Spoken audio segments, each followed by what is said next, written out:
देवियों सज्जों सत नमन। आत्म परिचय परिच्छेद 161 के अंतर्गत आप के सम्मुख में उपस्थित हुआ हूँ। इस परिच्छेद में आदिशक्ति माता भगवती और शुंभ का भयंकर युद्ध हो रहा है, जिसके विषय में आपके सम्मुख मैं अपने वाणी के द्वारा आपको सुनाने का साहस कर रहा हूँ, जिसका मुख्य कारण है आदिशक्ति माता भगवती की कृपा। सबसे पहले शंख ध्वनि और शंख ध्वनि के बाद आप माता भगवती के इस आख्यान को सुने।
महर्षि जैमिनी महाराज जन्मेजय को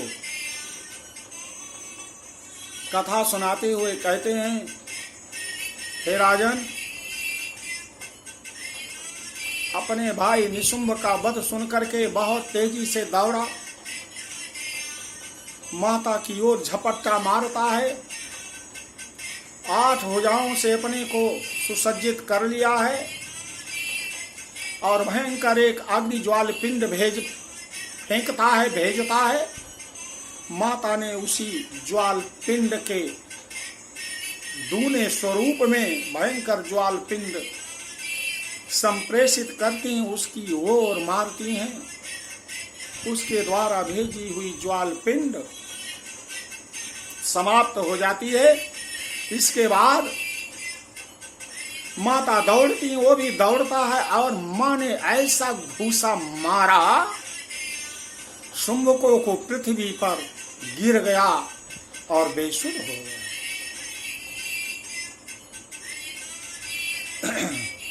उधर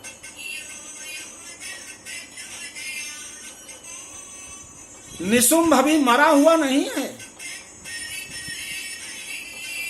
देवता तो समझ गए थे कि निशुंभ की मृत्यु हो गई है। शुंभ भी समझ चुका था कि मेरे भाई की मृत्यु हो गई है, लेकिन पीछे से निशुंभ को चेतना पुनः आ गई। वो दौड़ा उठ करके अपने भाई को बचाने के लिए।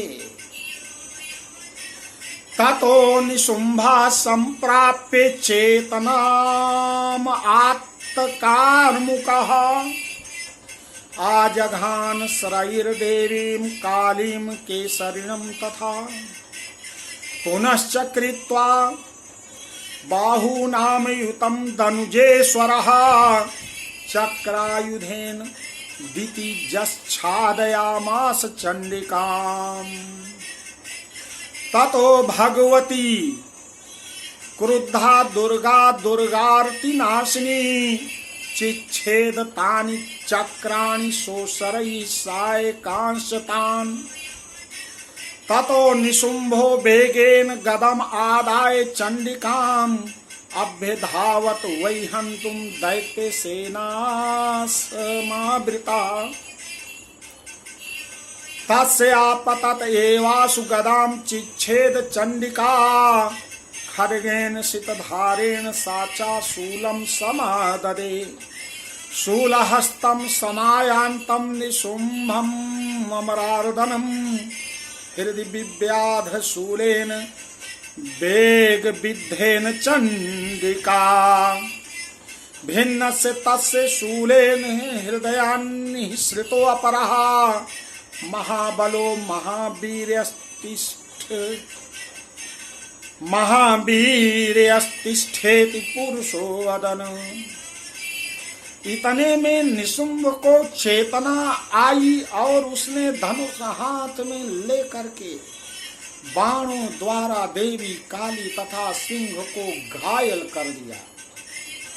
फिर उस दैत्यराज ने 10,000 बाहें बनाकर 10,000 हैंड्स 10,000 बाहें बनाकर चक्रों के प्रहार से चंडिका को आच्छादित कर दिया। तब दुर्गम पीड़ा का नाश करने वाली भगवती दुर्गा ने कुपित होकर अपने बाणों से उन चक्रों तथा बाणों को काट गिराया। यह देख कर निशुंभ दैत्य सेना के साथ चंडिका का वध करने के लिए हाथ में गदा लेकर बड़े वेग से दौड़ा। उसके आते ही चंडिका ने तीखी धार वाली तलवार से उसकी गदा को शीघ्र ही काट डाला। तब उसने शूल हाथ में ले लिया। देवताओं को पीड़ा देने वाले निशुंभ को शूल हाथ में लिए आते देखकर चंडिका ने बड़े वेग से चलाए हुए अपने शूल से उसकी छाती को छेद डाली। शूल से विदीर्ण हो जाने पर उसकी छाती में एक दूसरा महाबली और पराक्रमी पुरुष खड़ी रह कहता हुआ निकल पड़ा। तस्य निष्क्रामतो देवी प्रहस्य सोन्नवत्ततः शिरश्चिच्छेद खड्गेन ततो अवसावपतद भुवि तथा सिंहश्चखादोग्रं दंष्ट्राच्छूर्ण शिरोधरान् आसुरांस्तांस्तथा काली शिवदूती तथा परान् कौमारी शक्तिर्निर्भिन्ना केचिन्नेषुर्महासुरः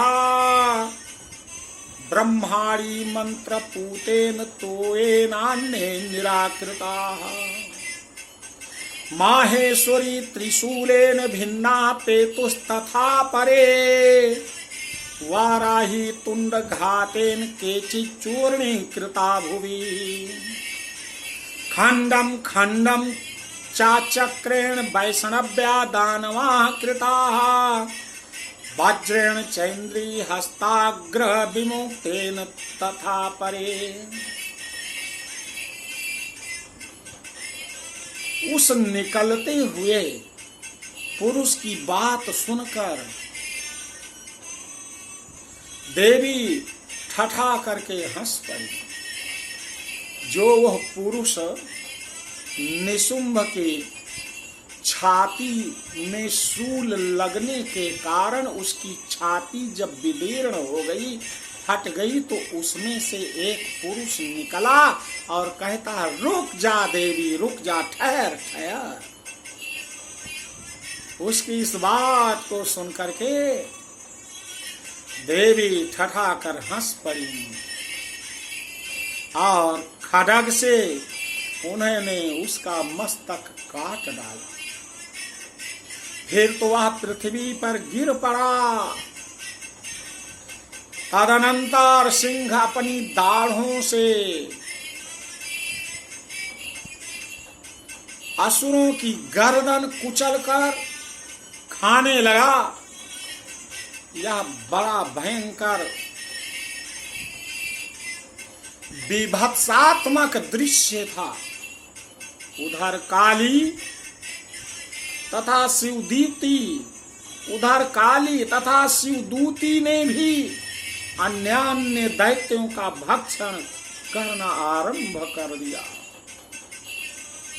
कौमारी की शक्ति से विलीन होकर कितने ही महादैत्य नष्ट हो गए। ब्रह्माणी के मंत्रपूत जल से निस्तेज होकर कितने दैत्य भाग खड़े हो गए, अर्थात भाग गए। कितने ही दैत्य माहेश्वरी के त्रिशूल से छिन्न भिन्न होकर धाराशायी हो गए। बाराही के थूथुन के आघात से कितनों का पृथ्वी पर कचूमर निकल गया और मृत्यु को प्राप्त हो गए। वैष्णवी ने भी अपने चक्र से दानों के टुकड़े टुकड़े कर डाले। ऐन्द्री के हाथ से छूटे हुए वज्र से भी कितने ही दैत्य प्राणों से हाथ धो बैठते हैं। केचिद विने सुरसुरा केचिन्नस्ता महाहवात् भाक्षिताश्चापरे काली शिवदूती मृगाधिपैः। ओम श्री मार्कंडे पुराणे सावर्णिके मनवंतरे देवी महात्म्ये निशुम्भवधो नाम 9वां अध्याय।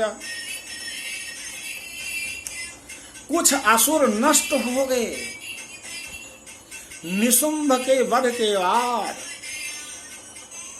कुछ उस महायुद्ध से भाग गए तथा कितने ही काली शिवदूती तथा सिंह के ग्रास बन गए। कितने ही बन गए। देवियों सज्जनों, माता काली के सम्मुख कोई बच नहीं सकता, कितना भी भयंकर असुर हो।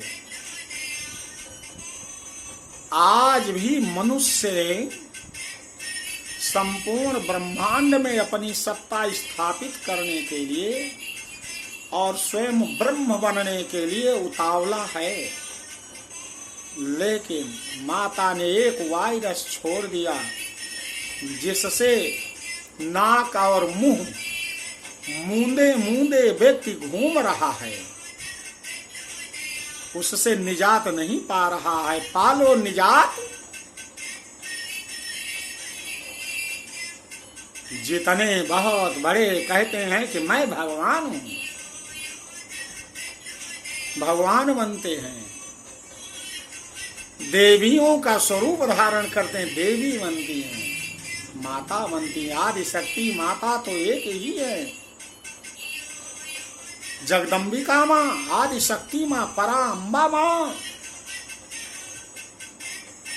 ओं ह्रीं ऐं सब जगत व्यापिनी तामाद्याम विद्याम चाधीमहि बुद्धिम यमुना प्रचोदयात्। जगत के कण कण में व्याप्त है वह माँ, वह है। हे मनुष्यों, अपने को मत बताओ देवता, अपने को भगवान मत बनाओ।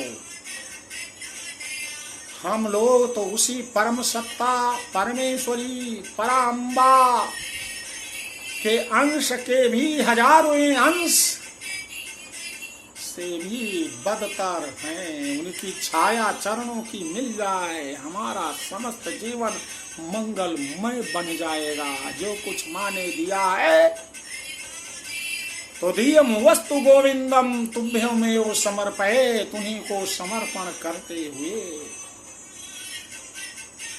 तेरा तुझको अर्पण क्या लागे मेरा। सब कुछ तुम्ही ने दिया है, तुम्हारा ही है। यदि तुमने आदि शक्ति परा अम्बा के खिलाफ जाने की कोशिश किया, विरोध किया, तो जैसे दैत्यों का हनन कर नहीं है मां, वैसे बच नहीं पाओ। देवियों का बच्चियों का, बालिकाओं का यदि आपने किसी भी प्रकार से अन्याय का मार्ग उनके प्रति ग्रहण किया, माता न्याय करेंगी और सब कुछ नष्ट हो जाएगा। निशुंभ मृत्यु को प्राप्त हो गया, इतना बड़ा बलवान माता से सीधा बैर लेता है। आज उसकी शक्तियों, जिसके हजारों हाथ थे, हजारों हाथों को प्रकट करके उसमें अस्त्र शस्त्र लेकर के और माता को ढक देता है, फिर भी मां काट देती है। उसके संपूर्ण इस ढकाव को, इस रचाव को, इस बसाव को, इस झूठे बनाव को सब कुछ मिटा देती। देवियों का सम्मान करो, माताओं बहनों का सम्मान करो, बेटियों को बचाओ। बेटियों का अपमान करोगे, उनका अपहरण करोगे, उनके साथ कुकृत्य करोगे तो ऐसी सजा तुम्हें मिलेगी, राक्षसों के मौत मरोगे। तुम्हें कोई अधिकार नहीं है। देवी भागवत को सुनने से देवी की शक्ति का अनुभव होता है, अनुभव नहीं साक्षात्कार होता है। इसलिए देवियों और सज्जनों, माता भगवती उस घर में सदैव रक्षा करेगी जो देवी भागवत को सुनेगा। मेरे इस वीडियो को जरूर सुनो, कल्याण हो जाएगा, माता की कृपा प्राप्त हो जाएगी। और नहीं तो साल भर से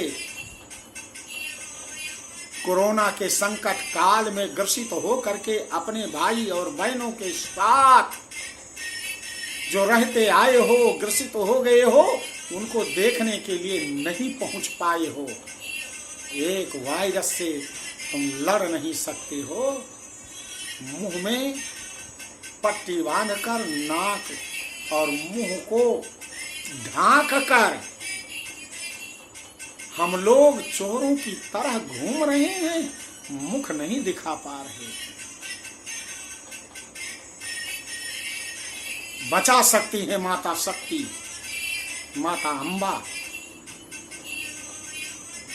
कृपा को महसूस करो, आओ उनकी आराधना में लग जाओ। नहीं पढ़ सकते हो, सुनो देवी भागवत के इस परम पुण्य पावन महापुराण को। कल्याण होगा, निश्चित होगा, निश्चित होगा। जो इच्छा आप करोगे पूर्ण हो जाएगा। आने वाला है नवरात्र, बस नवरात्र में 9 दिन दिखावा मत करो। साल भर में गुप्त नवरात्र होता है, ये तो प्रकट नवरात्र है। दो नवरात्र 9 प्रकार के स्वरूप में आदि शक्ति माता प्रकट होकर के सिद्धि प्रदान करती हैं उनको, जिनके घर में यत्र नार्यस्तु पूजन्ते रमन्ते तत्र देवता, जहां नारियों का सम्मान होता है, नारियों को नौकरानी नहीं माना जाता। नारियों को आप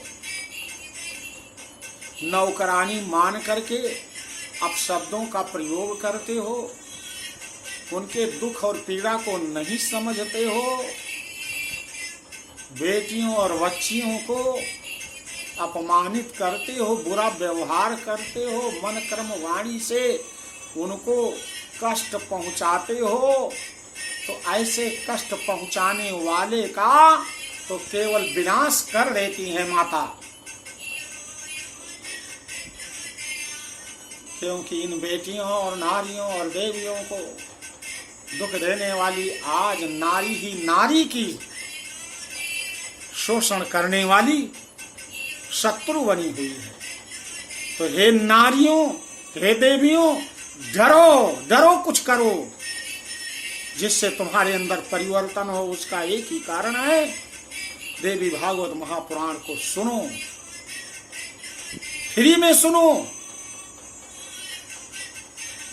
लेकिन कोई चीज फ्री मिल जाती है तो उसके महत्व को हम नहीं समझते।